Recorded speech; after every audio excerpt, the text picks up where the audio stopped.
کردنەوەی پیشەنگاکە لە هەولێر خۆی بۆ هەرێمی کوردستان شتێکی باشە. هاتنەوەی خەڵک باشترە، کڕینی کتێب باشترە، خوێندنی کتێب لە هەمووی باشترە.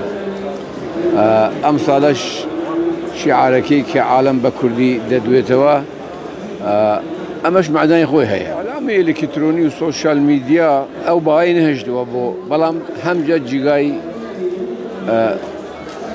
خوێندنی کتێب ناگرێتەوە. هیچ کتێبێک بێسوود نییە، هیچ کتێبێک بێسوود نییە، هەر چیەک بێ، لە دینی بگرە، لە اقتصاد بگرە، لە شعر بگرە، لە ئەدەب بگرە، حتا ئەوانەی کە عالەم پێ ناخوێندرێتەوە بۆ مەسائلی سەقافەی جنسیە یان سەقافەی زەواجە، یان هیچ کتێبێک بەبێ سوود نییە، بەڵام شەرت نییە هەموو سوودەکان وەکو یەک بن.